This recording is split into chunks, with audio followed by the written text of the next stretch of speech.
Hello guys, ഞങ്ങളുടെ പുതിയ വീഡിയോയിലേക്ക് എല്ലാവർക്കും സ്വാഗതം. അപ്പോൾ ഇന്നൊരു കുക്കിംഗ് വ്ളോഗാണ്. നമുക്ക് ഉണ്ടമുളക് ചമ്മന്തി ഉണ്ടാക്കിയാലോ?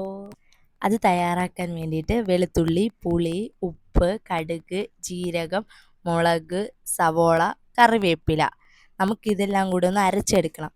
അതിന് വേണ്ടിയിട്ട് മിക്സിയുടെ ജാറിലേക്ക് നമുക്ക് നേരത്തെ മാറ്റി വെച്ച മുളക് ഇതിലോട്ട് ഇട്ട് കൊടുക്കാം. ഞാനിവിടെ ഒരു സവാളയാണ് എടുത്തിട്ടുള്ളത്. കാരണം എന്ന് വെച്ചാൽ ഇത് നല്ല എരിവുണ്ട്, അതുകൊണ്ടാണ് ഒരു സവാള എടുത്തിട്ടുള്ളത്.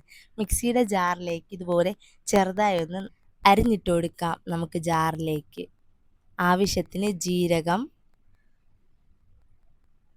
പിന്നെ വെള്ളവും കൂടി ഇതിലേക്ക് ഒഴിച്ചു കൊടുത്ത് നന്നായി ഒന്ന് പേസ്റ്റ് പോലെ അരച്ചെടുക്കുക. അതിനുശേഷം ചീനിച്ചട്ടിയിൽ ആവശ്യത്തിന് വെളിച്ചെണ്ണ ഒഴിച്ച് ചൂടായി വരുമ്പോഴത്തേക്കും കടുക് ഇട്ട് കൊടുക്കുക.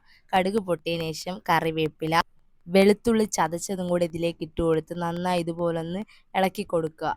കളറ് മാറണ്ട. അതിനുശേഷം നമ്മൾ നേരത്തെ മിക്സിയിൽ അരച്ച് വെച്ച മുളക് ഇതിലേക്ക് ഇട്ട് കൊടുത്ത് നന്നായി ഇതുപോലൊന്ന് നന്നായി യോജിപ്പിക്കുക.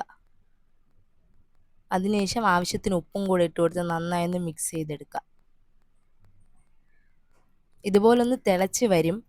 ആ സമയത്ത് നമുക്കിതിലേക്ക് ആവശ്യത്തിന് പുളിവെള്ളം കൂടി ഇട്ട് കൊടുത്ത് കായപ്പൊടിയും കൂടി ഇട്ട് കൊടുത്ത് നന്നായി ഒന്ന് ഇളക്കി കൊടുക്കാം.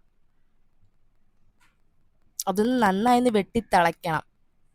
ആ പുളിവെള്ളമൊക്കെ നന്നായി ഒന്ന് വറ്റണം, എങ്കിലേ നമുക്ക് ടേസ്റ്റ് കാണത്തുള്ളൂ.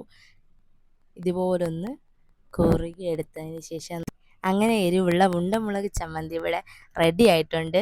എല്ലാവരും ഒന്ന് ട്രൈ ചെയ്ത് കമൻറ്റ് രേഖപ്പെടുത്തുക. ബൈ.